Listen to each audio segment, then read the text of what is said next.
గురువన్నపేట గ్రామానికి ఒక్కొక్కరిగా బాధితుల్ని పరామర్శించడానికి వస్తున్నారు. ఉదయం బీజేపీ నాయకులు వచ్చారు, అలాగే హిందూ సంఘాల నేతలు ప్రతినిధులు కూడా వచ్చి కుటుంబ సభ్యులను పరామర్శిస్తున్నారు. అయితే ఇట్లాంటి పరిస్థితిని దృష్టిలో పెట్టుకొని ఆ బాధితురాలి తల్లిదండ్రులను మాత్రం సిద్దిపేట పోలీస్ స్టేషన్కి తరలించారు. ఎందుకంటే ఉద్రిక్త పరిస్థితి తలెత్తకూడదు, బయట నుంచి వచ్చే వాళ్ళు పరామర్శించడానికి వస్తూనే ఉన్నారు అన్నటువంటి ఒక ఉద్దేశంతో వాళ్ళని మాత్రం సిద్దిపేట పోలీస్ స్టేషన్ తరలించినటువంటి పరిస్థితి. ప్రస్తుతానికైతే వాళ్ళ కుటుంబ సభ్యులను కూడా వాళ్ళ బంధుమిత్రులు, ఎందుకంటే ఉమ్మడి కుటుంబ సభ్యులే ఉన్నారు ఇక్కడ, వాళ్ళందరితోటి మాట్లాడడానికి కూడా వాళ్ళ బంధుగణంతో మాట్లాడడానికి కూడా కొంతమంది ఆ కుటుంబ సభ్యులను పరామర్శించడానికి హిందూ సంఘాల నేతలు అలాగే హిందూ వాహిని ప్రతినిధులు కూడా వచ్చినటువంటి పరిస్థితి. ఒకసారి మనం వాళ్ళతో మాట్లాడేటువంటి ప్రయత్నం చేద్దాము. ఎందుకంటే ఇప్పటి వరకు కూడా బాధితులకు ఒక సందిగ్ధత, ఎందుకంటే అసలు మాకు న్యాయం జరుగుతుందా లేదా, అసలు ఏం జరుగుతుంది అన్నటువంటి ఒక క్లారిటీ కూడా వాళ్ళకు లేకుండా పోతుంది. ఒకసారి బాధితుల బంధువులు కూడా మనం ఒకసారి వాళ్ళతో మాట్లాడేటువంటి ప్రయత్నం చేద్దాం. ప్రస్తుతానికి బాధితుడి బాబాయ్, ఇక్కడ బాధితురాలి బాబాయ్ మనతో ఉన్నారు. ఒకసారి జరిగిన సంఘటన మీద మీరు ఎట్లా ఉన్నారు, అసలు న్యాయం జరుగుతుంది అన్నటువంటి ఆలోచన మీకు అనిపిస్తుందా ఇప్పుడు ప్రస్తుత పరిస్థితులు చూస్తుంటే? పరిస్థితులు న్యాయం మంచిగా ఇప్పుడు చేస్తారు సార్. చేసింది కానీ ఎటువంటి మేము పోలీస్ కేసు పెట్టినాం. పిల్లగాని తల్లిదండ్రుల మీద కూడా చర్య తీసుకోవాలని చెప్తున్నారు. ఓకే. ఇప్పటి వరకు అంటే బాధితుల తల్లిదండ్రులు ఇప్పుడు ప్రస్తుతానికి వాళ్ళు ఎక్కడున్నారు తెలియదు సార్. అన్న వదిన వాళ్ళు వదిన సిద్దిపేట రూరల్ పోలీస్ స్టేషన్లో ఉన్నారని చెప్పారు అంతే. ఇప్పుడు నిందితులు వాళ్ళు ఎక్కడున్నారో తెలుసా మీకు? తెలియదు సార్. అంటే వాళ్ళు అరెస్ట్ అయినరా లేకపోతే పరారీలో ఉన్నారా? తెలియదు, చెప్పలేదు. మొన్నది వచ్చి పట్టుకొని వేరు పోలీసు వాళ్ళే ఇక్కడ వింటారు, ఏమంది మాకైతే చెప్పలే.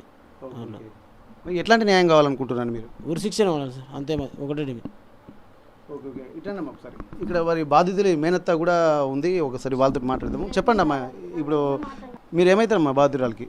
నేను అన్న అవుతాడు నాకు. ఓకే. అమ్మాయికి మేనత్త. ఇప్పుడు ఇంత సిచ్యువేషన్స్ చూస్తున్నారు కదా, చాలామంది వచ్చిపోతున్నారు, రాజకీయ నాయకులు వస్తున్నారు. ఇక్కడ ఈ సంఘటన వాతావరణం చూస్తుంటారు, మీకు ఏమనిపిస్తుంది? అసలు ఆ బాధితురాలకి న్యాయం జరుగుతున్నటువంటి పరిస్థితులు కనిపిస్తున్నాయి మీకు? నాకు కనిపించట్లేదు సార్. అసలు ఒక నిందితుడు చేసినోడు ఒక్కడే దానికి కారణం కాదు కదా, వాళ్ళ కుటుంబ సభ్యులు కూడా వాళ్ళకి సహకరించారు. మేము ఇట్లా జరిగింది, అమ్మాయిని ఇంత టార్చర్ ఇట్లా చేసిండు అని వాళ్ళ ఇంటికి వెళ్ళి మంచిగా అడిగితే కూడా వాళ్ళ తల్లి వాళ్ళ తండ్రి కూడా అయితే ఏమవుతుంది, నా కొడుకు చేసిండేమో, పైసలు ఇస్తాము, హాస్పిటల్లో చూయించుకోర్రి అని మాట్లాడినరట. వాళ్ళ తల్లి ఏమో నీ బిడ్డ అంత చిన్నగా ఉంది, నా కొడుకు ఇంతుండు, నా కొడుకు నీ మన్మరాలను అట్లా చేసిండా అని మాట్లాడినరట. అది కరెక్ట్ కాదు సార్. వాళ్ళిద్దరిని కూడా కస్టడీలోకి తీసుకోవాలి సార్ ఖచ్చితంగా. మాకైతే వాళ్ళ ఫ్యామిలీ అనేది ఈ ఊళ్ళు ఉండొద్దు సార్. అంటే వాళ్ళను అంటే సమర్థించినట్టే మాట్లాడారు, వాళ్ళ కొడుకుని సమర్థించినట్టే మాట్లాడారు సార్. అసలు ఇంట్లో ఎంతమంది ఉంటారమ్మా? మొత్తం ఎంతమంది ఉంటారో నాకు తెలియదు సార్. ఎంతమంది ఉంటారు వాళ్ళ ఇంట్లో? ముగ్గురు కొడుకులు, ముగ్గురు అంటే ఇద్దరు పెళ్ళిళ్ళు అయిపోయాయి, 8 మంది ఉంటారు సార్. 8 మంది, 6 అంటే ఇద్దరు పెళ్ళిళ్ళు అయిపోయినాయి. వాళ్ళు వెళ్ళిపోయారు. ఇప్పుడు ముగ్గురు పిల్లలు, 4, వాళ్ళిద్దరు 6, వాళ్ళ అత్తమ్మ 7 మంది ఉంటారు. ఓకే. ఒకసారి గ్రామస్తులు కూడా కొంతమంది ఉన్నారు, ఒకసారి వాళ్ళు, ఎందుకంటే గత కొద్ది రోజులుగా 2-3 రోజుల నుండి వాళ్ళు ఇక్కడ మొత్తం సంఘటనలు మొత్తం కూలంకషంగా పరిశీలిస్తున్నారు. ఏం జరుగుతుందన్నది ఒక క్లారిటీ అయితే ప్రస్తుతానికైతే వాళ్ళు కనిపిస్తుంది. ఒకసారి మీరు ఇటు సైడ్ జరగండి. అసలు నిన్న మొన్న జరుగుతున్నటువంటి పరిస్థితులను చూస్తుంటే, ఎందుకంటే పోలీసు వాళ్ళు వచ్చారు, మీ ఊళ్ళోనే ఎవరైతే బాధితులకు మద్దతుగా నిలిచారో వాళ్ళను కూడా అరెస్ట్ చేయడానికి పోలీసులు సిద్ధమైతున్నటువంటి పరిస్థితి. మళ్ళీ అందరూ గ్రామస్తులంతా ఏకమైతే తప్ప వాళ్ళని వదిలిపెట్టలేదు. అసలు బాధితులకి అండగా ఉంటున్నారా లేకపోతే ఏం జరుగుతుందన్న ఒక సందిగ్ధం కూడా సభ్య సమాజంలో కనిపిస్తుంది. మీకు అనిపిస్తున్నది అసలు ఊళ్ళో ఏం జరుగుతుంది, ఎట్లాంటి పరిస్థితులు ఉన్నాయి? బాధితులకైతే వాళ్ళు సపోర్ట్ చేస్తున్నారు సార్, వాళ్ళు పిఎస్ అయితే సపోర్ట్ చేస్తున్నారు. వాళ్ళు రాగానే ఇమీడియట్లీ యాక్షన్ తీసుకొని వాడిని అరెస్ట్ చేయడం, 24 అవర్స్లో వాడిని రిమాండ్ తోలడం అదంతా జరిగింది. బట్ ఇంకొకటి మంచిగానే సహకరిస్తున్నారు, పిఎస్ వాళ్ళు మంచిగానే సహకరిస్తున్నారు. సారు, సిపి సార్ గారిన వాళ్ళందరూ ఇక్కడ 24 గంటలు ఉండి అంతా బాగానే చేస్తున్నారు. బట్ ఒక్కొక్కటి ఏంటంటే మాకు కావాల్సిన విషయం ఇంకొకటి ఏంటంటే, ఆ పిల్లాని తండ్రి, దుర్మార్గుని తండ్రి వాడు ఓడైతున్నాడో అని తండ్రి వాడు వీళ్ళని బెదిరించి, వీళ్ళని ఈ విషయం వెలుగులోకి రాకుండా ఒక దినం ఆపగలిగిండు. వాడు వీళ్ళని బెదిరించి ఒక దినం వరకు వీళ్ళని చెప్పుకోకుండా చేసిండు బెదిరించి. వాడిని గిట్ట ఆ కొడుకుని ప్రోత్సహించి వీళ్ళని బెదిరింపులకు గురి చేసి మ్యాటర్ని ఒక 24 గంటలు దాచిపెట్టి బెదిరించి వాడు ఇట్లా చేసినందుకు వాడిని గిట్ట కస్టడీలోకి తీసుకొని వానిపైన చర్య తీసుకోవాలని చెప్పి నేను అనుకుంటున్నాను సార్. ఖచ్చితంగా తీసుకోవాలి. మళ్ళీ ఇంకోటి నేను సిపి సార్కి చెప్పాను, ఏసీపీ సార్కి చెప్పాను, మా ఎస్ఐ సార్కి చెప్పాను, మన సిఐ సార్ కూడా చెప్పాను, తీసుకుంటానని చెప్పారు. కానీ వాళ్ళని తీసుకున్నారా లేదా అని ఇప్పటివరకు అయితే మాకు ఎలాంటి ఇన్ఫర్మేషన్ అయితే లేదు. ఇప్పుడు దుర్మార్గుని వాడిని అయితే రిమాండ్ చేశారని తెలుసు, కానీ ఆయన తల్లిదండ్రులని వాడిని ప్రోత్సహించినందుకు వాళ్ళని కూడా తీసుకున్నారా లేదా అని ఇప్పటివరకు మాకు ఎలాంటి సమాచారం అయితే లేదు. వాళ్ళు ఎక్కడ ఉన్నారో ఐడియా ఉందా మీకు? మామూలుగా మీకు తెలియదు సార్, వాళ్ళు ఎక్కడున్నారనేది తెలియదు, ఎలాంటి ఇంటిమేషన్ తెలియదు. ఫ్యామిలీని మొత్తం తీసుకెళ్లారు. బట్ వానైతే రిమాండ్ చేసి జైలు పంపారు. కానీ వాని తల్లి తండ్రిని ఏం చేశారనేది ఇప్పటివరకు మాకు ఎలాంటిది మీ ముందైతే పోలీసులు వాళ్ళను ఇక్కడ నుండే కుటుంబం సభ్యులు మొత్తం అందరినీ తీసుకెళ్లారు.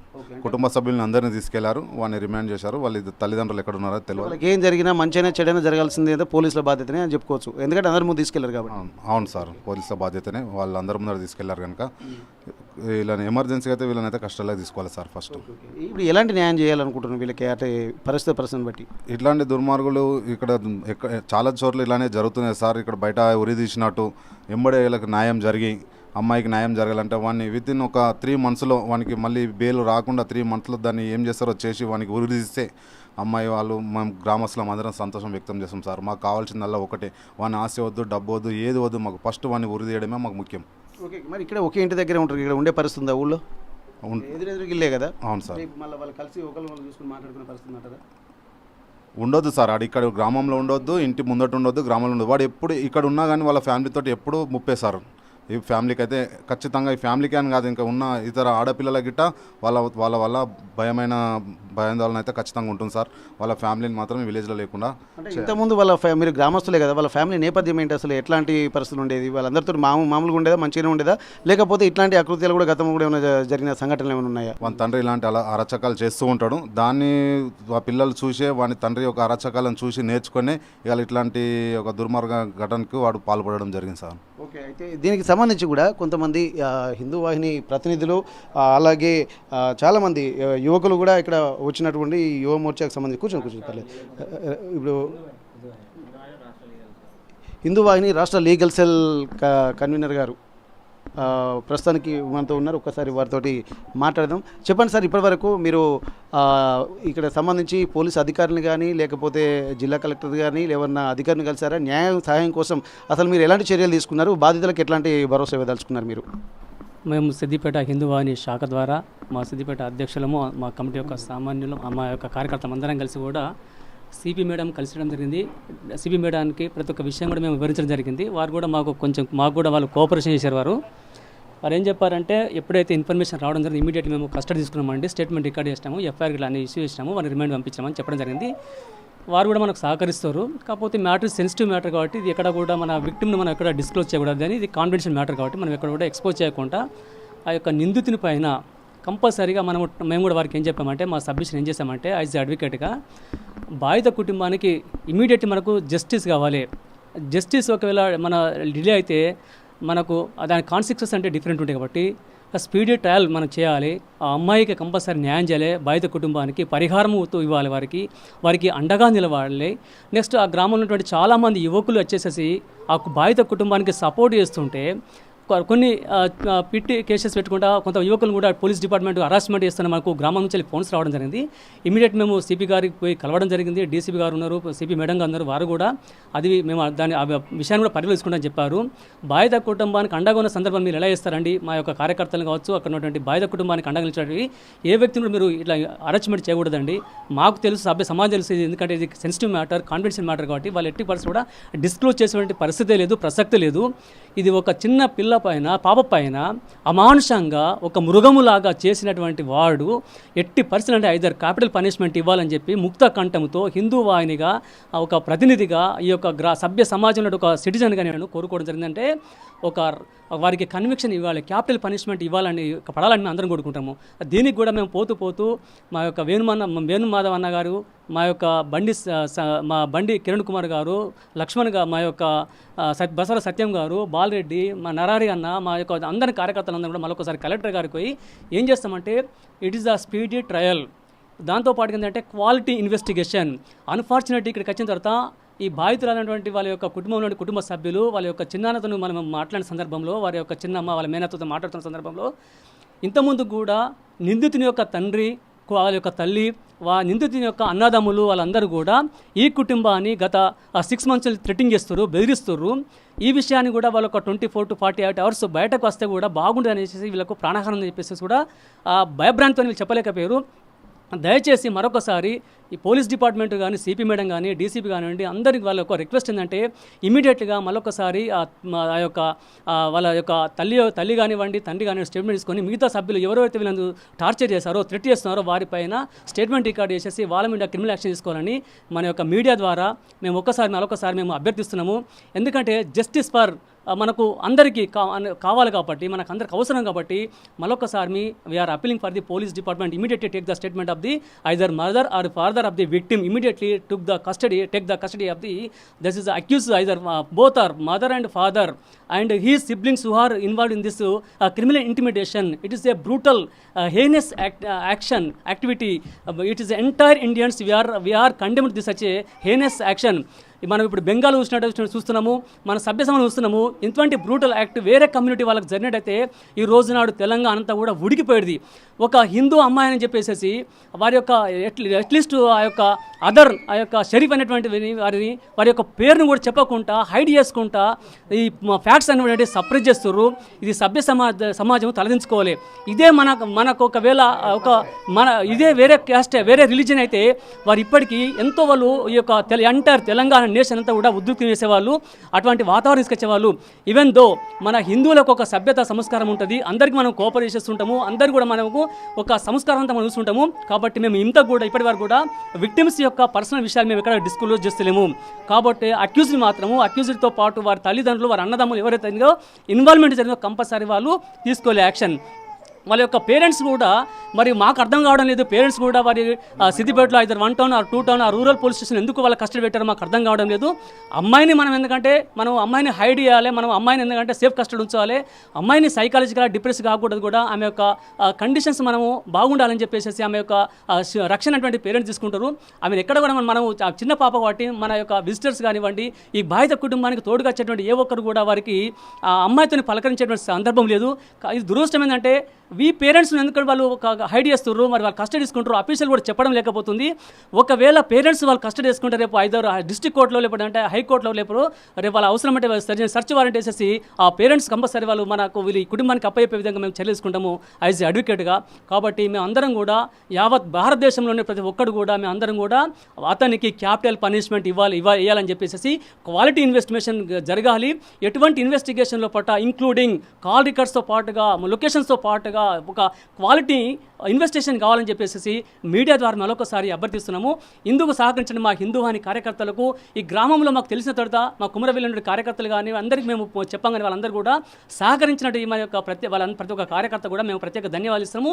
ఈ బాధిత కుటుంబానికి ఇప్పుడే కాదు చివరి శ్వాస వారు కూడా మేము అందరం కూడా మా యొక్క హిందూవాణి ఆర్గనైజేషన్ ద్వారా మేము అందరం కూడా వీరికి ఎప్పటికీ ఏ సమయంలో మేము 24/7 వీరికి సహాయ సహకారం అందిస్తాం. కాబట్టి ఇక్కడికి వీరందరూ కూడా ధైర్యంగా ఉండాలని చెప్పేసి కోరుకోవడం జరుగుతుంది. ఓకే వేణు గారు, మీరు చెప్పండి, ఇప్పటివరకు అయితే ఈ వ్యవస్థను చూస్తుంటా అంటే కొంతమంది బాధితులకు అంటే పోలీసులు కూడా ఏంటంటే మాకు కొంత సహాయం సపోర్ట్ ఉందని చెప్పి బాధితులు కూడా చెప్తున్నటువంటి పరిస్థితి.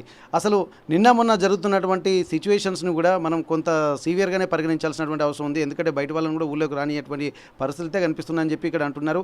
బాధితుల్ని కూడా బెదిరించినటువంటి సందర్భాలను కూడా చూస్తున్నారు. అదే హిందువాయిని అలాగే మీ హిందూ ధర్మాన్ని అనుసరించి అసలు మీరు ఇట్లాంటి బాధితులకు ఎట్లాంటి భరోసా ఇవ్వదలుచుకున్నారు, ఏం చెప్పదలుచుకున్నారు వారు అది ఇప్పుడు అనుకుంటారు? తప్పనిసరిగా బాధితులకు ఎట్టి పరిస్థితుల్లో న్యాయం జరగాలి. కానీ ఇక్కడ చూస్తున్నట్టు కనిపిస్తున్న విషయం ఏంటంటే నిందితులకు రక్షణగా పోలీసులు ఉంటున్నారా, బాధితులకు రక్షణగా ఉంటున్నారా? ఇది మనందరం కూడా ఒకసారి ఆలోచించాల్సిన విషయము. ఇంత చిన్న అమ్మాయిని 11 ఏళ్ళ పసిపాపని నోరు మూసి బలవంతంగా తీసుకెళ్ళి రేప్ చేసిండనంటే అటువంటి వాని విషయంలో ఏ మాత్రం కూడా మనం కనికరించాల్సిన అవసరం లేదు. ప్రతి ఊర్లో ఉన్న ప్రతి యువకుడు వీళ్ళకి సపోర్ట్గా నిలబడ్డారు, సంతోషము. అట్లాగే కూడా హిందూవాయినికి సంబంధించిన టీంలు కూడా ప్రతి ఒక్కరు కూడా అందరు నిలబడతారు. మేము ఈ సందర్భంగా ఒకటే ప్రశ్నిస్తున్నాం పోలీసుని. సిపి గారు ఇంతకుముందు మేము వెళ్ళి కలిసినప్పుడు ఒకటే చెప్తున్నారు, బాధితుల్ని మేము బయటికి చూపించకూడదు కాబట్టి మేము బయటికి చూపిస్తారే. సరే, ఇంత ఒక అమ్మాయిని చూపించకండి, కానీ తల్లిదండ్రులను ఎందుకు దాస్తున్నారు? తల్లిదండ్రులను తీసుకొని వచ్చి పోలీస్ స్టేషన్లో ఎందుకు పెడుతున్నారు? ఇదాని విషయంలో మేము ఒకసారి ప్రశ్నిస్తున్నాం. రెండో విషయం, ఇది లవ్ జిహాద్ పేరుతోటి సిద్దిపేట జిల్లాలో ఇప్పుడు నాకు తెలిసి ఒక 5-6 సంఘటనలు జరిగినాయి. ఇంతకుముందు దుబ్బాక సంబంధించిన ఒక గ్రామంలో ఒక ఇన్సిడెంట్ జరిగింది. సిద్దిపేటలో అంబేద్కర్ నగర్కు సంబంధించిన దాంట్లో ఒక ఇన్సిడెంట్ జరిగింది. అట్లాగే నంగనూరుకు సంబంధించిన దాంట్లో ఒక ఇన్సిడెంట్ జరిగింది. ఇవన్నీ జరుగుతుంటే పోలీసులు ఏం చేస్తున్నారు? ఇప్పుడు మేము మాట్లాడిస్తామని అంటేనేమో బాధితులను ఎందుకు బయటికి తీసుకొస్తున్నారు అంటున్నారు. కానీ బాధితులకు అండగా నిలవాల్సిన వాళ్ళు బయటికి వచ్చినప్పుడు వాళ్ళ మీద కేసులు పెట్టే ప్రయత్నం చేస్తున్నారు. ఇది ఎంతవరకు న్యాయం? ఇది రాహుల్ ఖాన్ యొక్క డైరెక్షన్లో రేవంత్ రెడ్డి ఆడుతున్న నాటకమా అని అనిపిస్తుంది మాకు ఈ సందర్భంగా. అయితే ఇక్కడ చాలా సివియర్గానే పరిగణించాల్సినటువంటి అవసరం అయితే కనిపిస్తుంది. ఎందుకంటే ఇక్కడ వాతావరణం కూడా కొంత ఉద్రిక్తంగానే ఉదయం నుండి కనిపిస్తుంది. కానీ బాధితులకు సంబంధించి ఖచ్చితంగా అండగా ఉండాల్సినటువంటి అవసరం అయితే మాకు కనిపిస్తుంది అంటున్నారు. న్యాయ సహాయం మాత్రం హిందూ వాహిని తరపు నుంచి ఇప్పటికే వారు సిపిని కలిశారు. అలాగే తగిన న్యాయ సహాయం కూడా మేము చేస్తామని చెప్పి ఒక భరోసా కూడా వీళ్ళలో కల్పించేటువంటి పరిస్థితి. కానీ దీన్ని మాత్రం ఒక లవ్ జిహాదీ కింద కూడా చేస్తున్నారు. కానీ చిన్నపిల్లలను అత్యాచారం చేయడానికి కూడా చాలా తీవ్రంగా పరిగణిస్తున్నారు. ఎందుకంటే ఇటువంటి సంఘటనలు కూడా సిద్దిపేట జిల్లాలో 4-5 సంఘటనలు జరిగినా కానీ ఇప్పటికీ ఒక అతిగతి లేదన్నటువంటి ఒక ఆలోచన భయాందోళనలు కూడా హిందూ వాహిని వ్యక్తం చేస్తున్నారు. ఎందుకంటే ఎప్పటికప్పుడు మేము అవేర్నెస్ కల్పిస్తున్నప్పటికీ కూడా ఇక్కడ ఎట్లాంటి ఒక చొరవ పోలీసు నుండి కానీ ప్రభుత్వం నుంచి కానీ జరగడం లేదన్నట్టు ఒక ఆందోళన మాత్రం వీళ్ళలో కనిపిస్తుంది. ఇప్పటికైనా సరే హిందూ సమాజం మేల్కోవాల్సినటువంటి అవసరం ఉంది. చుట్టుపక్కల ఉన్నటువంటి వాళ్ళు మంచివారు చెడు ఎవరు అనేది ఒకసారి విచక్షణతో కూడా విజ్ఞతతో కూడా చాలామంది వ్యవహరించాల్సినటువంటి అవసరం అయితే కనిపిస్తుంది అంటున్నారు. ఏది ఏమైనప్పటికీ కూడా మేము బాధిత కుటుంబానికి న్యాయం చేయగలిగేంత వరకు చివరి శ్వాస వరకు పోరాడతామని చెప్పి హిందూ వాహిని కార్యకర్తలు రాష్ట్ర నాయకులు చెప్తున్నటువంటి పరిస్థితి. గురువన్నపేట నుండి కెమెరా పర్సన్ రాజుతో వెంకటరత్నం, RTV వరంగల్. మరిన్ని వీడియోస్ కోసం ఛానల్ ని సబ్స్క్రైబ్ చేయండి. లేటెస్ట్ అప్డేట్స్ కోసం వాట్సాప్ ఛానల్ ని ఫాలో చేయండి. అండ్ లింక్ డిస్క్రిప్షన్ లో ఉంది.